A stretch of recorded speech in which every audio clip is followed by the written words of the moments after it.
Halo pemirsa, sajian informasi seputar agenda dan kegiatan Presiden Republik Indonesia Prabowo Subianto akan kami hadirkan dalam program Ruang Kepresidenan bersama saya, Arif Rifai. Pemirsa, Penasehat Presiden Prabowo Subianto bidang pertahanan Dudung Abdurrahman menegaskan pesawat militer asing tidak boleh melintas di wilayah udara Indonesia tanpa izin. Dirinya menekankan hal tersebut sudah tertuang dalam hukum internasional.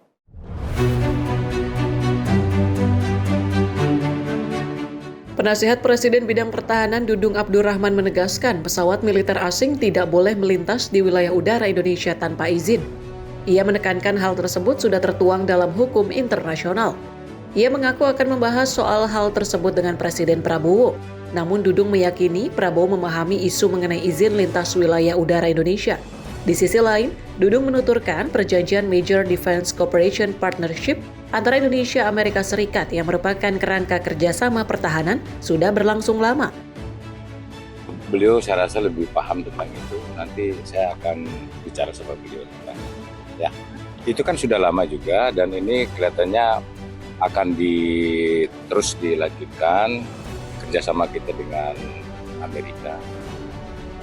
Tetapi hal-hal yang prinsip saya rasa beliau nanti lebih tahu lah. Saya juga nanti akan bertanya kepada ya. Pak, tapi secara prinsipnya pesawat militer dan minyak boleh sebenarnya boleh melintasi wilayah kita Pak? Oh ya, itu sudah hukum internasional, ya tidak boleh. Adapun kerjasama tersebut meliputi pengembangan kapasitas, teknologi pertahanan generasi berikutnya, peningkatan kesiapan operasional, pendidikan militer profesional, serta penguatan hubungan antar personal pertahanan kedua negara. Sebelumnya, Presiden Prabowo memanggil Jenderal TNI Purnawirawan Dudung Abdurrahman selaku Penasihat Presiden Bidang Pertahanan Nasional ke Istana Negara Jakarta pada Selasa 21 April 2026. Dari Jakarta, Dio Malau, Sinpo TV melaporkan. Sementara itu, pemirsa, Menteri ESDM Bahlil Lahadalia menyampaikan Indonesia akan mendapatkan pasokan minyak dari Rusia di tengah kondisi global yang memanas. Langkah ini dilakukan untuk memperkuat ketahanan energi nasional.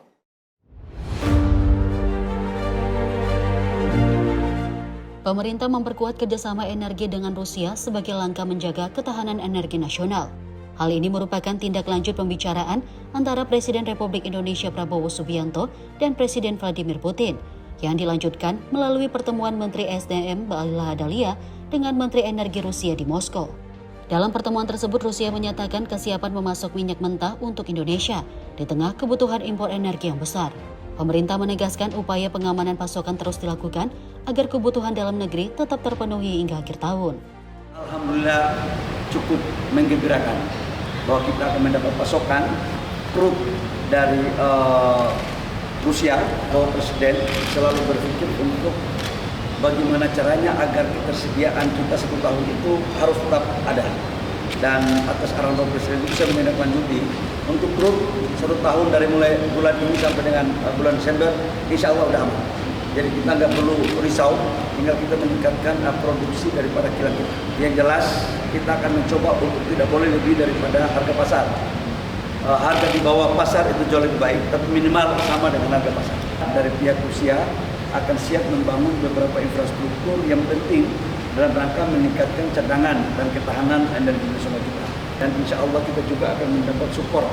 Tetapi yang ini masih butuh perjuangan, masih butuh komunikasi 2 atau 3 tahap. Tapi kalau perutnya saya pikir udah hampir final.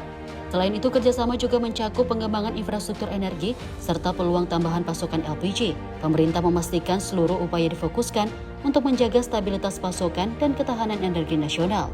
Tim redaksi Sinpo TV melaporkan.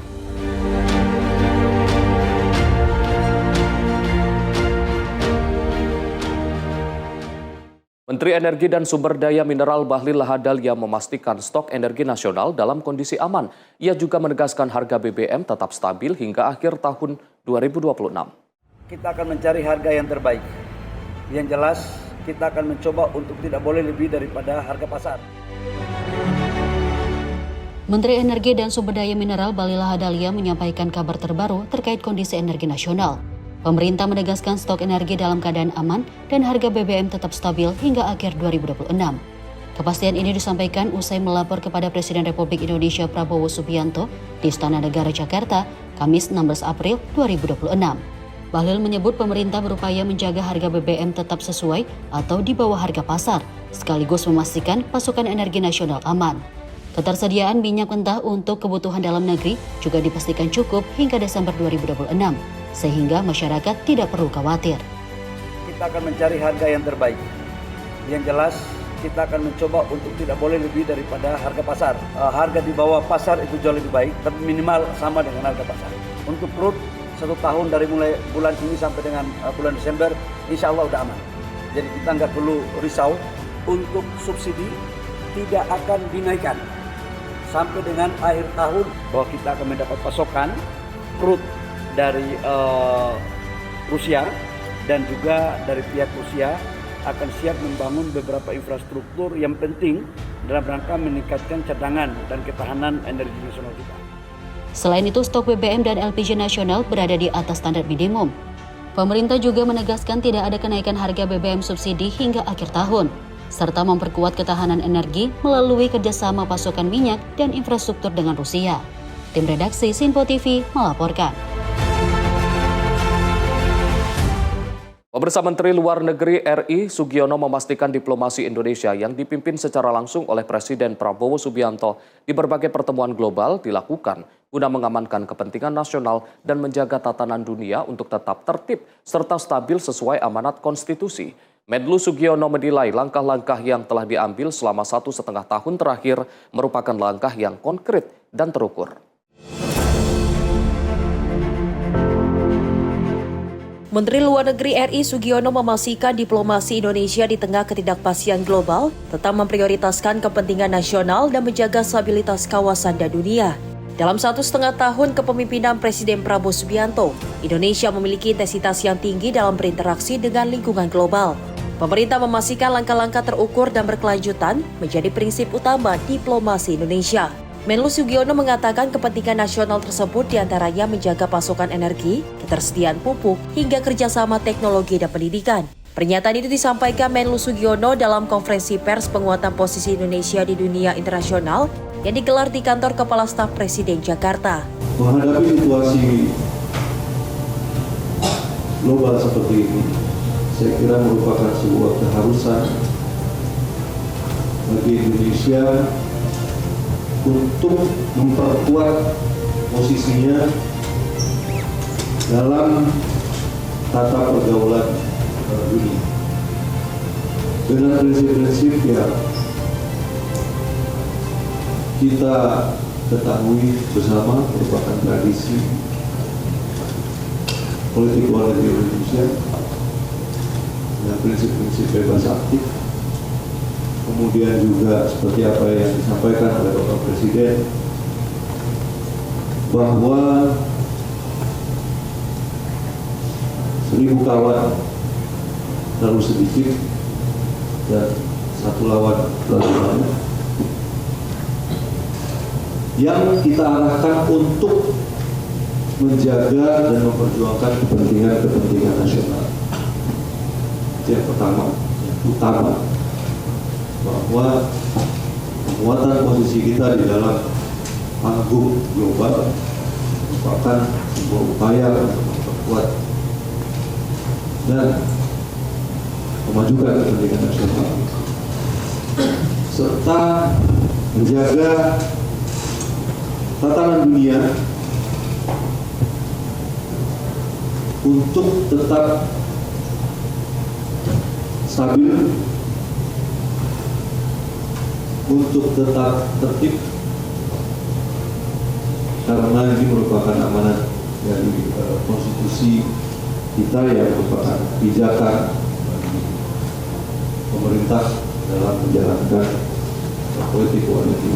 Menteri Luar Negeri Sugiono menyatakan upaya diplomasi yang dilakukan pemerintah menitik beratkan pada pertumbuhan ekonomi nasional yang memberikan nilai tambah nyata bagi masyarakat. Hal itu terlihat dari aktifnya Indonesia di sejumlah forum ekonomi dunia, seperti menyelesaikan perjanjian ekonomi yang telah disepakati di Kanada, Peru, dan Eurasian Economic Union, SEPA dengan Uni Eropa, hingga forum BRICS. Kementerian Luar Negeri berkomitmen untuk terus meningkatkan akses pasar di sejumlah forum ekonomi dunia. Dari Jakarta, Dio Malau, Simpo TV melaporkan. Pemirsa, Menteri Investasi dan Hilirisasi Kepala BKPM Rosan Roslani melaporkan bahwa minat investor asing terhadap Indonesia masih sangat tinggi. Laporan tersebut disampaikan kepada Presiden Prabowo Subianto di tengah dinamika ekonomi global. Minat investor global terhadap Indonesia tetap menunjukkan tren positif meski dunia tengah menghadapi ketidakpastian geopolitik dan ekonomi. Hal ini disampaikan Menteri Investasi dan Hilirisasi Kepala BKPM Rosan Perkasa Ruslani usai melapor kepada Presiden Prabowo Subianto mengenai realisasi investasi kuartal 1 2026 di Istana Negara. Rosan menegaskan bahwa kondisi global seperti konflik dan dinamika geoekonomi tidak mengurangi ketertarikan investor untuk menanamkan modal di Indonesia. Hasil kunjungan kerja ke berbagai negara seperti Singapura, Tiongkok, Korea Selatan, dan Jepang juga menunjukkan bahwa Indonesia masih menjadi tujuan utama investasi. Terlepas dari keadaan sekarang, perang, geopolitik dunia, geoekonomi dunia, ternyata minat dan interest mereka untuk investasi Indonesia itu sangat tinggi ya, masih sangat baik ya. Gitu. Jadi peningkatannya kan memang cukup signifikan, tapi alhamdulillah masih bisa tercapai target-target itu, dan kita harapkan ini bisa terus terjaga. Sejumlah komitmen investasi bahkan tercatat dalam nilai besar, termasuk dari Jepang sekitar 30 miliar US dollar dan Korea Selatan sekitar 10 miliar US dollar, sementara Tiongkok tetap konsisten. Tren positif ini sejalan dengan target investasi nasional yang ditingkatkan menjadi lebih dari 13.000 triliun pada periode 2025-2029 dari sebelumnya sekitar 9.100 triliun pada 2014-2024. Tim redaksi Simpo TV melaporkan.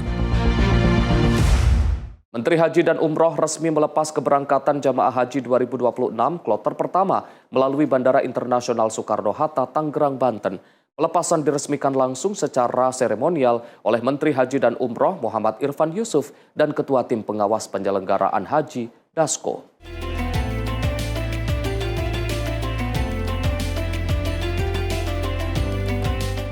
Menteri Haji dan Umroh Muhammad Irfan Yusuf bersama Ketua Tim Pengawas Penyelenggaraan Haji, Dasko, resmi melepas keberangkatan jemaah haji 2026 kloter pertama. Pelepasan ini merupakan jemaah haji dari embarkasi Banten melalui Bandara Internasional Soekarno-Hatta, Tangerang, menuju Madinah, Arab Saudi.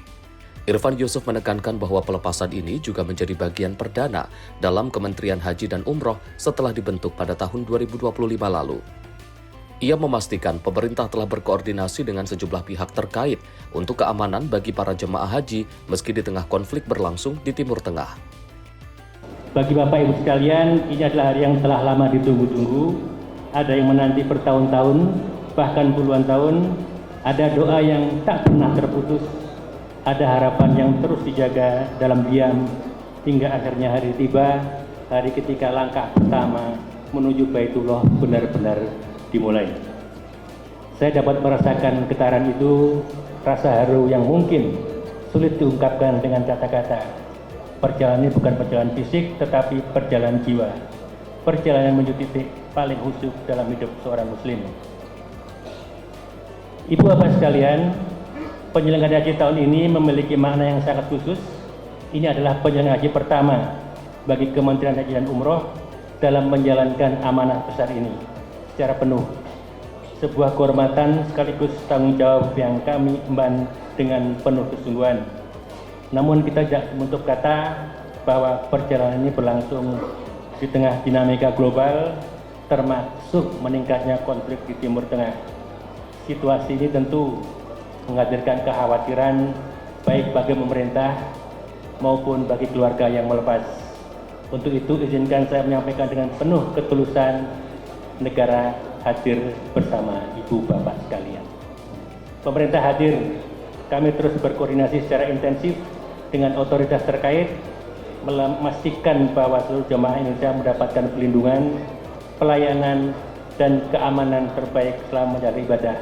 Itu adalah permintaan dari Presiden yang menekankan keamanan dan keselamatan jamaah menjadi prioritas utama.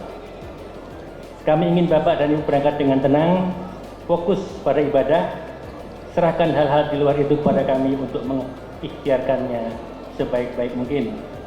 Dalam kesempatan yang sama, Ketua Pengawas Penyelenggaraan Haji, Dasko, mengapresiasi Kementerian Haji dan Umroh yang telah melakukan berbagai persiapan dalam kelancaran jamaah haji saat melakukan ibadah di Tanah Suci. Dasko berharap proses ibadah haji dapat berjalan lancar serta kembali ke tanah air dalam kondisi sehat dan selamat. Singkat saja bahwa pada hari ini kita akan melepas kloter pertama yang menandakan bahwa sudah dimulainya rangkaian dari pemberangkatan jemaah haji Indonesia yang rutin dilaksanakan pada musim-musim haji dan diadakan pada saat situasi dan dinamika yang ada pada saat ini. Tadi sudah disampaikan bahwa negara hadir untuk menyertai jemaah haji dan juga kami sampaikan apresiasi kepada Kementerian Haji yang kita monitor bahwa pada saat ini Kementerian Haji yang pertama kali melaksanakan pemberangkatan haji, petugas pendamping itu selama 1 bulan penuh, kemudian sudah dididik, dilatih sedemikian rupa untuk kemudian mendampingi jemaah haji kita selama di Tanah Suci. Kemudian kami juga monitor bahwa ada penambahan embarkasi haji menjadi 4, lalu kemudian ada penambahan fast track haji untuk mempermudah jemaah haji kita. Dari Jakarta, Fahrizal Ahmad Amin, Sinpo TV, melaporkan. Menteri Hukum Supratman Andi Aktas menyambut baik rancangan undang-undang pelindungan pekerja rumah tangga disahkan dalam rapat paripurna DPR. Supratman menyebut bahwa hal ini sesuai dengan keinginan Presiden Prabowo Subianto. Setelah menanti selama 20 tahun, rancangan Undang-Undang Pelindungan Pekerja Rumah Tangga atau RUU PPRT kini disahkan oleh DPR. Pengesahan ini dinilai sebagai angin segar sekaligus hadiah spesial bagi para pekerja. Menteri Hukum Supratman Andi Aktas mengungkapkan pengesahan RUU PPRT tersebut sesuai keinginan langsung oleh Presiden Prabowo Subianto. Dirinya mengatakan pembahasan RUU PPRT ini cepat dikarenakan menjadi usul inisiatif DPR. Oleh karena itu ia mengaku bahagia RUU PPRT dapat disahkan menjadi undang-undang melalui rapat paripurna DPR. Baik, bagi pemerintah ini sebuah kebahagiaan karena seingat saya Bapak Presiden Prabowo Subianto pada saat hari yang lalu sesuai dengan tuntutan teman-teman dari seluruh serikat pekerja juga menyampaikan keinginan agar RUU ini bisa diselesaikan. Dan alhamdulillah pimpinan DPR dan semua teman-teman di Balik bisa menyelesaikan. Tentu ini kebahagiaan bagi pemerintah. RUU ini akhirnya terwujud karena ini adalah usul inisiatif DPR. Dari Jakarta, Fahrizal Ahmad Amin, Sinpo TV melaporkan. Pemirsa, simak informasi lainnya usai jeda, tetaplah bersama kami di Ruang Kepresidenan.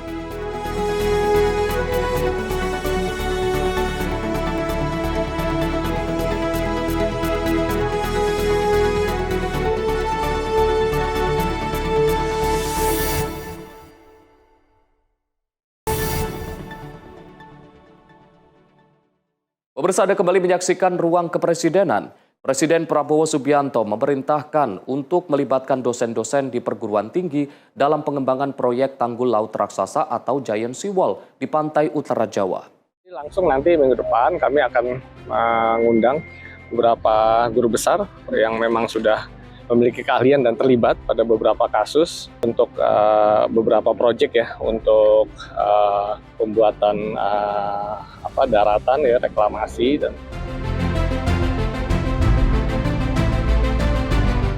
Pemerintah akan melibatkan dosen-dosen di perguruan tinggi dalam pengembangan proyek tanggul laut raksasa atau Giant Sea Wall pantai utara Jawa.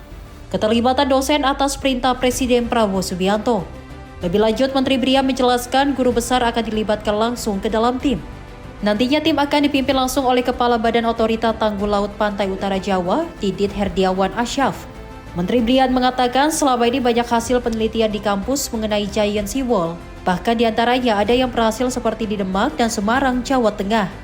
Langsung nanti minggu depan kami akan mengundang beberapa guru besar yang memang sudah memiliki keahlian dan terlibat pada beberapa kasus untuk beberapa proyek ya, untuk pembuatan daratan ya, reklamasi dan sejenisnya. Itu kita akan ajak untuk bertemu dengan Kepala Badan Otorita Tanggul Laut di Indonesia begitu. Berarti buat kajian teknisnya Pak dari ya, bahkan lebih dari itu langsung dilibatkan nantinya masuk ke dalam timnya yang dipimpin oleh Bapak Kepala Otorita Tanggul Laut. Lebih lanjut, Brian mengatakan Giant Seawall merupakan program strategis pemerintah untuk mengatasi banjir imbas cuaca di ekstrim di Pantura.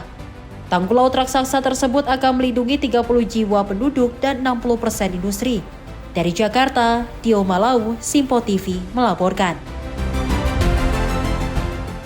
Pemerintah mempercepat pembangunan pembangkit listrik tenaga surya sebagai upaya transisi menuju energi bersih. Langkah ini ditunjukkan untuk mengurangi ketergantungan pada energi fosil, terutama pembangkit berbasis diesel.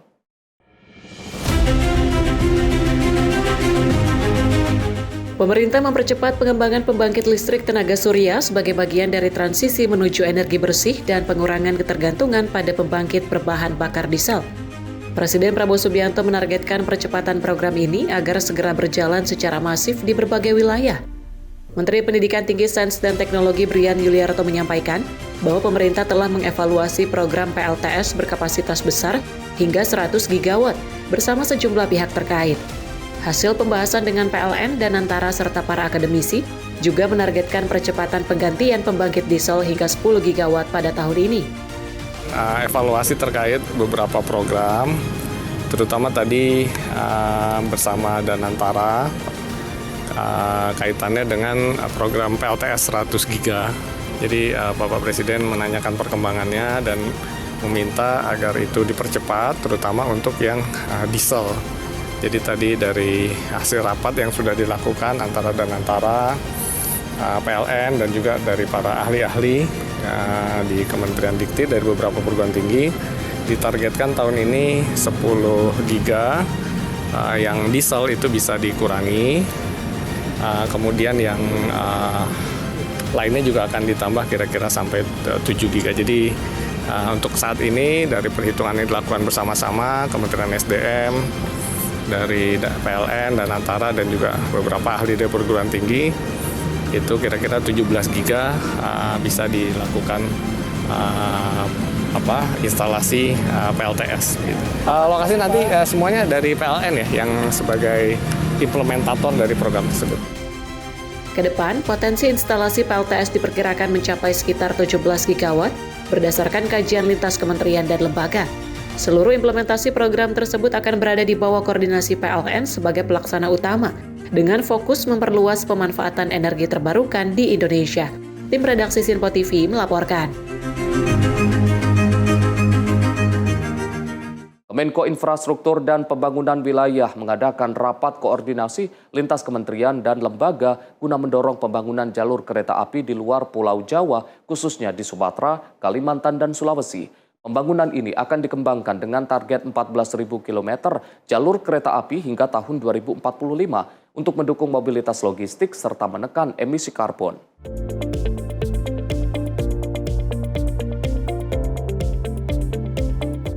Menko Infrastruktur dan Pembangunan Wilayah Agus Harimurti Yudhoyono menjelaskan rencana pengembangan jalur kereta api nasional merupakan agenda strategis yang diarahkan langsung oleh Presiden Prabowo. Menurut AHY, pengembangan jalur kereta api tidak hanya difokuskan di Pulau Jawa, tetapi diperluas hingga luar Jawa meliputi Trans Sumatera, Kalimantan, dan Sulawesi. Sehingga langkah ini dapat mengatasi ketimpangan infrastruktur yang terjadi. Dari sekitar 10.000 jalur kereta api yang ada di Indonesia, sebagian besar jalur tersebut masih berada di Pulau Jawa. AHY menyoroti investasi di sektor perkereta apian lebih sedikit dibandingkan dengan pembangunan jalan sehingga perlu segera diatasi agar sistem transportasi nasional menjadi lebih seimbang. Nah, dengan demikian arahan Bapak Presiden untuk mengembangkan jaringan kereta di Sumatera, Kalimantan, dan Sulawesi ini menjadi strategis. Urgensinya sekali lagi untuk mendukung mobilitas manusia, barang, dan jasa. Di wilayah-wilayah yang memang potensi utamanya adalah sumber daya alam, komoditas ekstraktif, maka perlu didukung oleh transportasi logistik kereta yang benar-benar bisa digunakan secara efektif dan efisien. Dalam merealisasikan rencana tersebut, pemerintah akan melakukan proyek secara bertahap melalui skema jangka menengah dan panjang dengan mengedepankan program prioritas. Untuk pendanaan proyek ini, pemerintah juga membuka peluang bagi investor asing seperti proyek perkereta-apian sebelumnya, demi mendukung percepatan realisasi. Dari Jakarta, Anggita Haryono, Rona Bayu, Sinpo TV, melaporkan. Pembangunan kembali jembatan penghubung Klaten Yogyakarta yang sempat hanyut mulai dilakukan dan disambut antusias warga sekitar. Kehadiran proyek ini diharapkan dapat memulihkan akses penting bagi aktivitas masyarakat di dua wilayah tersebut. Aktivitas pembangunan infrastruktur kembali berlangsung di wilayah perbatasan Klaten, Jawa Tengah. Proyek ini melibatkan kerjasama antara personil TNI dan warga sekitar yang mulai mengerjakan pembangunan jembatan di sisi aliran sungai. Jembatan yang dibangun berupa jembatan gantung ini merupakan bagian dari program jembatan perintis Garuda Inisiasi Presiden Prabowo Subianto. Nantinya jembatan tersebut diharapkan dapat memperlancar akses masyarakat Klaten menuju Kabupaten Gunung Kidul, Daerah Istimewa Yogyakarta. Pekerjaan awal saat ini difokuskan pada pengerukan tanah, pemasangan rangka besi, hingga pengecoran fondasi agar lebih kuat.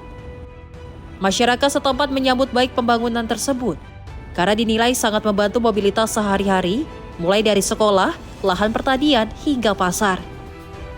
Warga juga berharap proyek ini dapat segera selesai sehingga kembali menghadirkan akses penghubung yang sebelumnya sempat terputus setelah jembatan lama hanyut terbawa arus sungai. Kurang lebih 200 meter itu udah wilayah Gunung Kidul yang pegunungannya moncol ngalir niku ke arah utara niku, dan itu terus jembatan ini dipakai ya dari warga Gunung Kidul, dari warga Klaten, jadi akses untuk ke sekolah, aktivitas belum ada yang membangun. Baru kali ini mau dibangun sama Bapak TNI ini. Bantuan dari Pak Presiden ya? Bantuan dari Pak Presiden, katanya dari Pak Presiden gitu. Kami sebagai warga sangat-sangat senang, sangat-sangat berterima kasih akan dibangun jembatan ini. Mudah-mudahan dari Bapak atau dari beliau-beliau diberikan imbalan yang sepantasnya oleh Allah SWT, dan nantinya akses jalan atau jembatan ini bisa dilalui warga sebagaimana mestinya. Tim redaksi Sinpo TV melaporkan. Pemirsa, Wapres Gibran Rakabuming mengapresiasi jajaran TNI dan Polri atas dedikasi mereka dalam menjaga situasi tetap aman dan kondusif di Kabupaten Yahukimo. Hal ini menekankan pentingnya stabilitas keamanan sebagai fondasi utama percepatan pembangunan serta pemerataan program pemerintah hingga ke wilayah terpencil.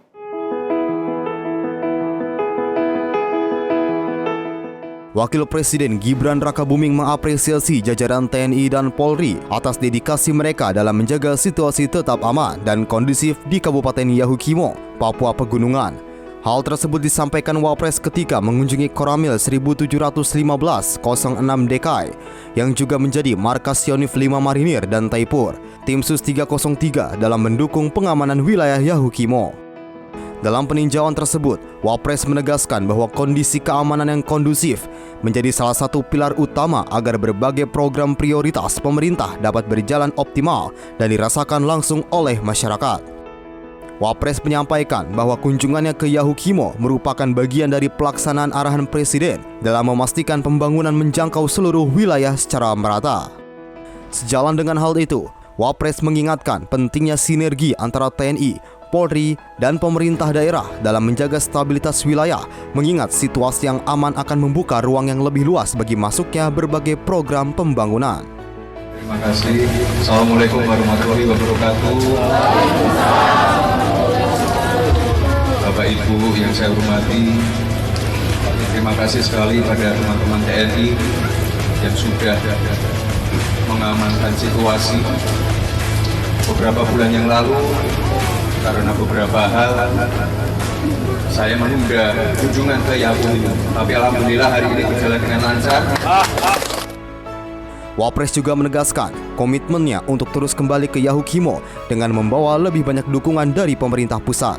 Berbagai program prioritas pemerintah pun disiapkan untuk terus didorong implementasinya di Yahukimo.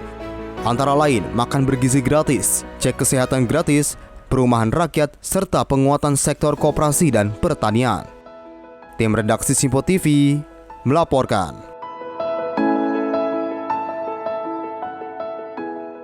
Wakil Presiden RI Gibran Rakabuming meninjau langsung pengembangan Bandara Dow Aturure di Kabupaten Nabire, Papua Tengah pada 20 April 2026. Peninjauan untuk pastikan kesiapan infrastruktur transportasi udara dalam mendukung mobilitas masyarakat dan pertumbuhan ekonomi wilayah. Setibanya di Bandara Dow Aturure di Kabupaten Nabire, Papua Tengah pada Senin 20 April 2026, Wapres disambut oleh Gubernur Papua Tengah Meki Napiwa bersama unsur Forkopimda dan pemangku kepentingan terkait.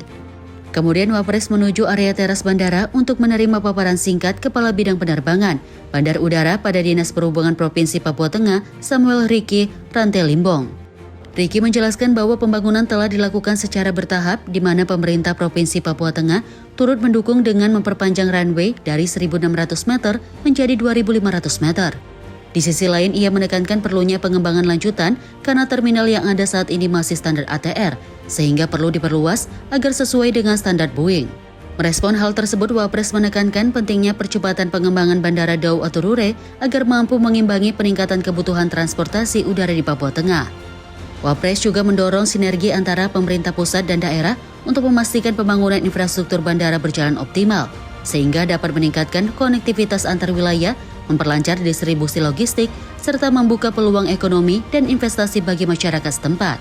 Tim redaksi Simpo TV melaporkan. Wakil Presiden Republik Indonesia Gibran Rakabuming meninjau dermaga niaga Pelabuhan Nabire di Distrik Teluk Kimi, Kabupaten Nabire pada 20 April 2026. Peninjauan ini untuk pastikan kesiapan infrastruktur pelabuhan dalam mendukung kelancaran distribusi logistik di Papua Tengah.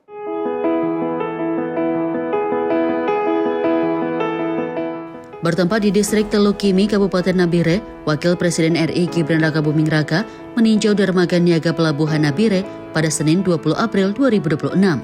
Setibanya di lokasi, Wapres menerima penjelasan singkat dari Kepala Kantor Unit Pelayanan Pelabuhan Kelas 2 Nabire, Ewanggen Kokoya, yang mengungkapkan bahwa panjang dermaga saat ini sekitar 227 meter dengan lebar 12 meter. Sementara kapal yang dilayani mencapai panjang 177 meter hingga 144 meter.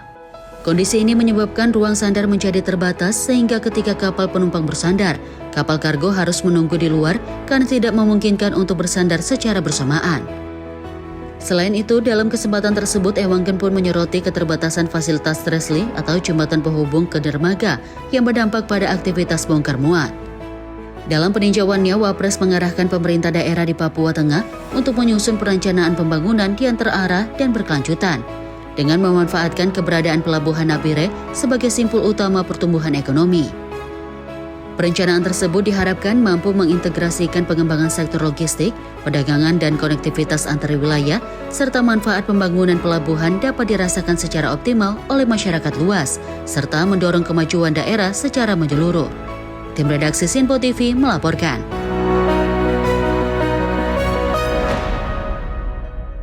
Presiden Prabowo Subianto melakukan sidak langsung ke Kompleks Gudang Bulog Danurejo di Kabupaten Magelang pada Sabtu 18 April 2026. Inspeksi ini dilakukan guna memastikan ketersediaan dan kelancaran distribusi cadangan pangan nasional. Presiden Prabowo Subianto melakukan sidak langsung ke Kompleks Gudang Bulog Danau Rejo di Kabupaten Magelang, Jawa Tengah usai menyampaikan pengarahan kepada Ketua DPRD seluruh Indonesia pada Sabtu 18 April 2026. Kunjungan ini menjadi bagian dari upaya pemerintah dalam menjaga stabilitas pasokan beras di daerah. Kompleks Gudang Bulog Danau Rejo ini terdiri dari 2 unit bangunan dengan total kapasitas 7.000 ton dan saat ini terisi penuh. Ini menunjukkan kesiapan stok yang sangat baik untuk mendukung kebutuhan di kota dan Kabupaten Magelang. Inspeksi ini merupakan bagian dari komitmen pemerintah dalam memperkuat ketahanan pangan nasional dan memastikan negara selalu hadir dalam memenuhi kebutuhan dasar rakyat. Di tengah krisis energi BBM dan juga pangan di berbagai negara, terutama dampak dari konflik di Timur Tengah, dari segi ketersediaan barang dan harga. Presiden Prabowo juga menegaskan komitmen pemerintah untuk memperkuat ketahanan pangan nasional dan memastikan negara selalu hadir dalam memenuhi kebutuhan dasar rakyat. Tim redaksi Simpo TV melaporkan. Jelang keberangkatan jemaah haji Indonesia, pemerintah memastikan kesiapan logistik khususnya ketersediaan pangan dalam kondisi aman. Menteri Koordinator Bidang Pangan Zulkifli Hasan menegaskan bahwa kebutuhan makanan bagi jemaah haji telah dipersiapkan dengan baik meskipun situasi geopolitik global tengah bergejolak.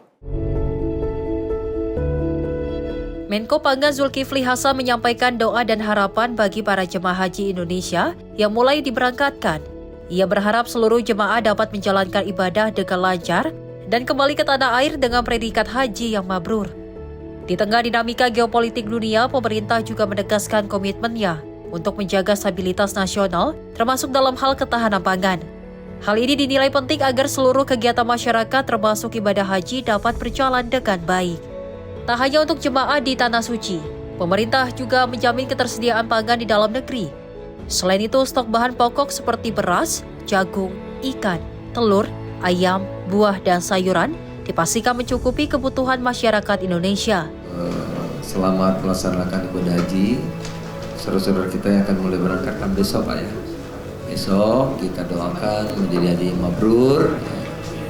Ya, tolong titip doakan tanah air di tengah-tengah geopolitik yang seperti ini, bangsa kita selalu mendapat perlindungan, kekuatan, dan kompak untuk mengasahinya kita bisa melaksanakan kegiatan kita menuju cita-cita Indonesia merdeka, adil bagi seluruh Indonesia dan menjadi bangsa yang maju. Nah, yang kedua, saudara-saudara, soal makan, jemaah haji kita tadi Pak Menteri Haji mengatakan aman, ya, walaupun ada di sana geopolitik seperti itu, tapi jemaah haji soal makan nggak usah khawatir. Ada makanan siap saji, ada makanan di sana.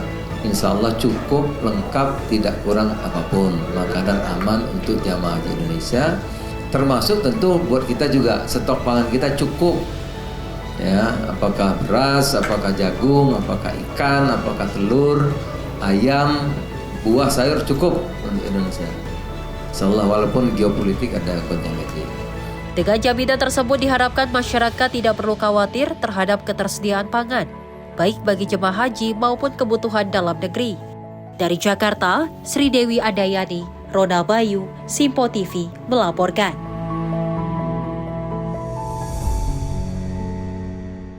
Informasi lainnya akan kami hadirkan usai jeda, tetaplah bersama kami di Ruang Kepresidenan.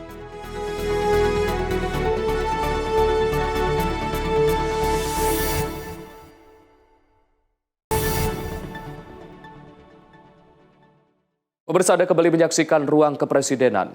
Presiden Prabowo Subianto menegaskan bahwa pentingnya persatuan di tengah perbedaan partai politik. Pernyataan itu disampaikan dalam pengarahan kepada Ketua DPRD seluruh Indonesia di Magelang. Dalam acara pengarahan Presiden Republik Indonesia pada kursus pemantapan pimpinan daerah bagi Ketua DPRD seluruh Indonesia di Magelang, Jawa Tengah, Sabtu 18 April, Presiden Prabowo Subianto menegaskan bahwa keberagaman latar belakang bukan menjadi penghalang, namun untuk memperkuat persatuan dalam mewujudkan visi Indonesia Emas 2045. Dalam arahannya, Presiden menyoroti perbedaan yang dimiliki setiap elemen bangsa, mulai dari asal daerah, suku, pendidikan, profesi, hingga afiliasi politik. Meski beragam, ia menekankan bahwa seluruhnya tetap satu sebagai bangsa Indonesia.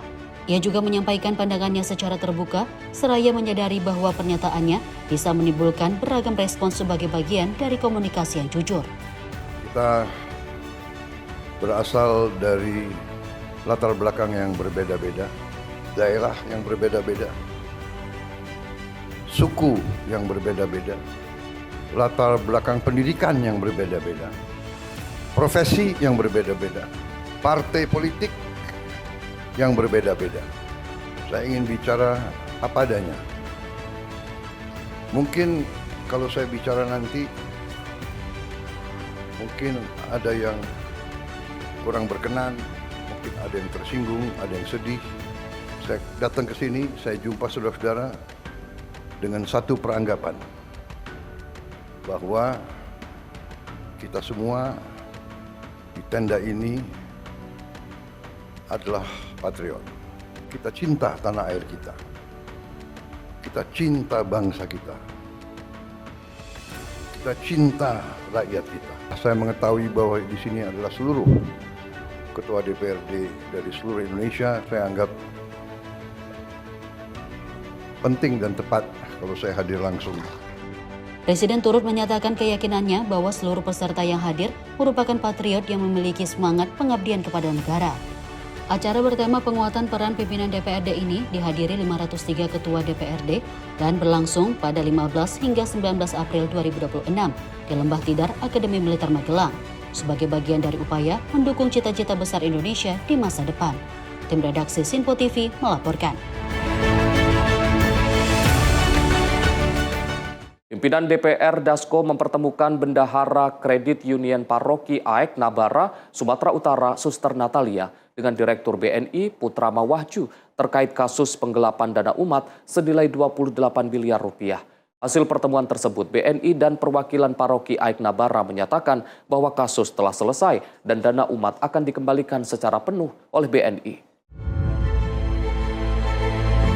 Kasus ini bermula pada 2019 saat Kepala Kantor Kas BNI AEK Nabara, Andi Hakim Febriansyah, yang melakukan penggelapan dana umat sebesar 28 miliar.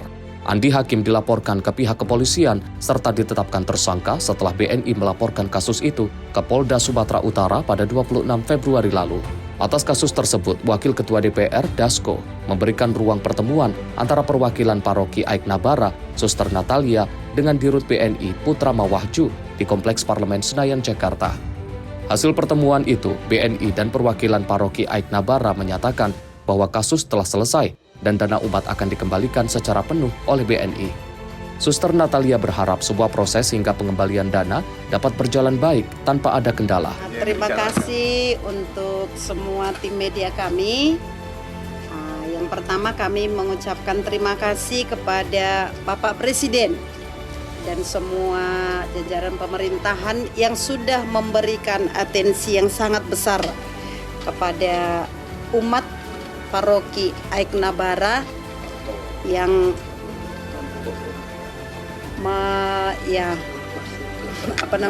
memberikan atensi sehingga masalah ini bisa diatasi dengan baik. Terima kasih juga untuk Bapak Dasko yang sudah menerima kami hadir di tempat ini pada siang ini. Terima kasih untuk Bapak Direktur Utama BNI yang sudah menghubungi kami kemarin. Hingga tadi pagi kami langsung bisa tiba di Jakarta ini. Nah, kita berharap proses ini semua berjalan dengan baik. Sekali lagi, semua ini semoga menjadi sumber berkat bagi kita semuanya. Itu dari kami. Terima kasih. Dalam kesempatan yang sama, Direktur Utama BNI, Putra Mawahju, mengungkapkan pihak BNI akan melakukan pengembalian dana. Pengembalian dana nantinya akan dilakukan oleh pihak BNI, yakni pada Rabu 22 April mendatang. Terima kasih. Pertama, kami tentunya mengucapkan terima kasih atas perhatian dari Bapak Presiden Prabowo atas situasi yang sedang berlangsung saat ini, dan solusi itu sudah kami dapatkan untuk segera kami dudukkan bersama dengan pihak Kredit Union Paroki AEK Nabara, sehingga paling cepat besok tanggal 22 April 2026 kami sudah dapat melakukan pengembalian dana milik Kredit Union Paroki AEK Nabara full sesuai dengan yang disampaikan oleh pihak CU Paroki AEK Nabara. Dari Jakarta, Fahrizal Dava Rizkiano, Sinpo TV melaporkan.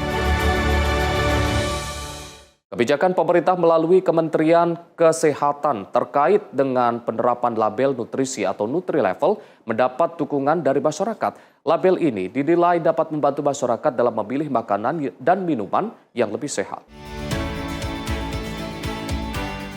Sejumlah warga menyambut positif hadirnya kebijakan label nutrisi atau Nutri-Level pada produk makanan dan minuman. Mereka menilai informasi yang ditampilkan pada kemasan produk akan memudahkan dalam mengetahui kandungan gizi seperti gula, garam, dan lemak. Dengan adanya label tersebut, masyarakat juga merasa lebih terbantu dalam menentukan pilihan konsumsi sehari-hari agar lebih sehat dan terkontrol. Tidak hanya itu, kebijakan ini dinilai mampu meningkatkan kesadaran akan pentingnya pola hidup sehat serta mencegah berbagai penyakit tidak menular.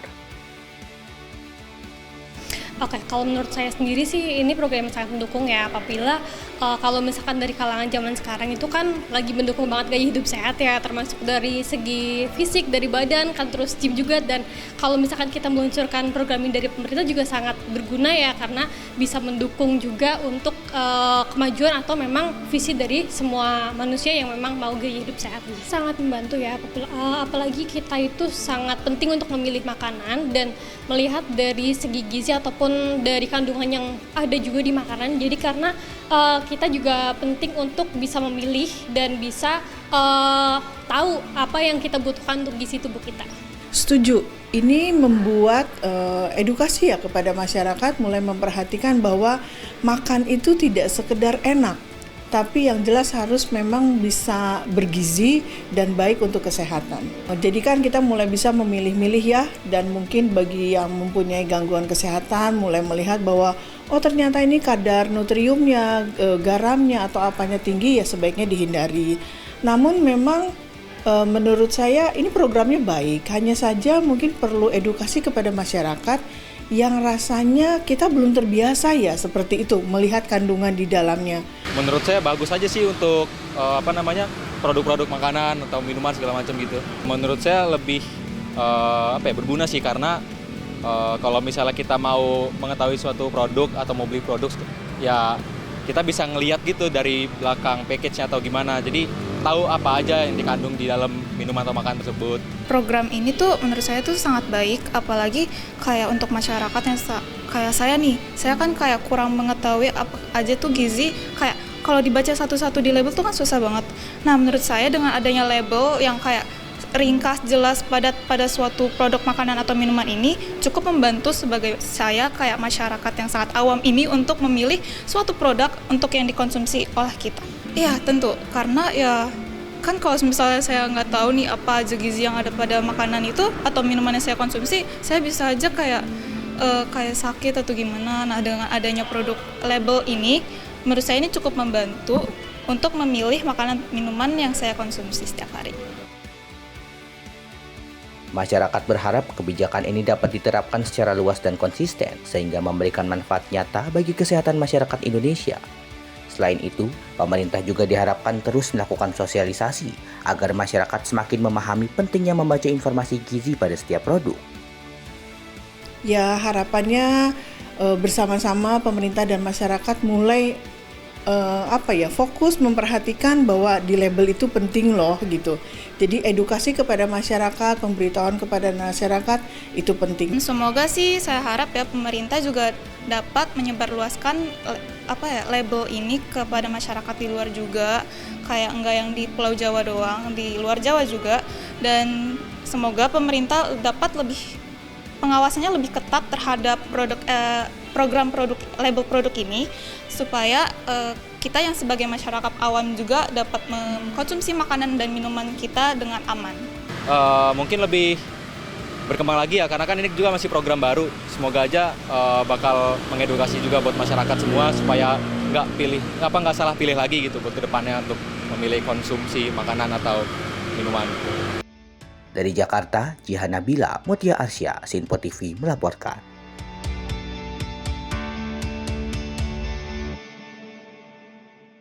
Pemirsa, program Makan Bergizi Gratis meningkatkan permintaan dan harga hasil panen petani hingga berdampak pada naiknya pendapatan. Petani kini bersiap menjaga pasokan sayuran untuk kebutuhan program, termasuk saat musim kemarau.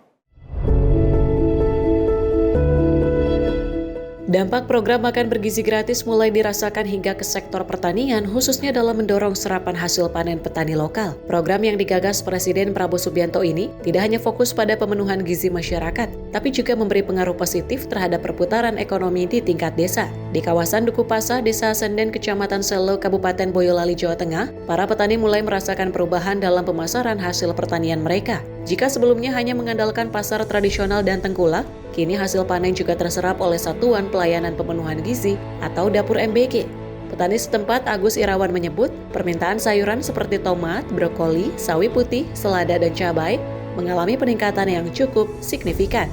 Jumlah permintaan ataupun pembeli tidak hanya dari tengkulak ataupun pedagang-pedagang sayur pada umumnya, tapi juga diserap oleh program MBG. Untuk peningkatan sekitar 40-60% tergantung dari jenis komoditas masing-masing sayuran. Kami mendapatkan bantuan dari Dinas Pertanian Provinsi, pemerintah Jawa Tengah, mendapatkan pupuk berupa pupuk NPK dan juga pupuk ZA. Dengan adanya bantuan ini nanti kami alokasikan untuk tambahan sayur mayur. Jadi meskipun meskipun nanti di bulan-bulan Agustus itu ada bulan kemarau, musim kemarau, itu kami juga akan masih tetap menanyam sayur mayur untuk bisa menyuplai program MBG. Selain peningkatan permintaan, petani juga merasakan kenaikan harga komoditas sekitar 40 hingga 60% tergantung jenis sayuran. Di sisi lain, dukungan pemerintah melalui bantuan pupuk NPK dan ZA dari Dinas Pertanian Jawa Tengah ikut memperkuat produksi petani. Bantuan tersebut dimanfaatkan untuk menjaga ketersediaan pasokan termasuk menghadapi musim kemarau, seperti yang disampaikan Dianto dari kelompok tani Ngudi Santoso. Ya, pupuk yang ada ini untuk persiapan menanam sayur untuk kebutuhan dari yang dibutuhkan oleh MBG dan juga untuk menanam tembakau di musim persiapan musim kemarau. Tim redaksi Sinpo TV melaporkan. Kita beralih ke informasi lain, pemirsa, seorang remaja yang dulu terpaksa bekerja di bengkel karena kondisi keluarga, kini kembali bisa bersekolah. Ia mendapatkan kesempatan sekolah gratis melalui program sekolah rakyat dari pemerintah. Memilih bekerja di bengkel untuk membantu kebutuhan hidup sehari-hari. Hidupnya mulai berubah ketika ia diterima di sekolah rakyat terintegrasi 78 Sragen. Program ini membawanya kembali ke bangku sekolah dengan fasilitas lengkap dan biaya gratis sehingga ia bisa melanjutkan pendidikan yang sempat terhenti. Kini Hendy kembali bersekolah dengan semangat baru dan bercita-cita bekerja di Jepang. Ia berharap kesempatan dari program sekolah rakyat dapat mengantarkannya meraih masa depan yang lebih baik. Lulus SD saya mau lanjut ke SMP nggak bisa karena bapak saya sakit stroke, nggak bisa menafkahi. Banyak banget Pak, di sini lengkap semua. Dari tas dikasih, laptop dikasih, terus fasilitas untuk belajar semua dikasih, gratis semua. Terima kasih kepada Bapak Presiden Prabowo karena telah memberikan program sekolah rakyat. Dengan sekolah ini saya semoga bisa menggapai cita-cita saya. Kisah Hendy menjadi bukti bahwa kesempatan kedua dalam pendidikan dapat mengubah masa depan seseorang. Dengan dukungan program sekolah rakyat, ia kini kembali memiliki harapan untuk meraih cita-citanya dan memperbaiki kondisi hidup keluarganya. Tim redaksi Sinpo TV melaporkan. Pemirsa, informasi tadi sekaligus menutup Ruang Kepresidenan edisi kali ini. Saya Arif Rifai, mewakili seluruh kru yang bertugas mengucapkan terima kasih atas kebersamaan Anda. Selamat berakhir pekan, sampai jumpa.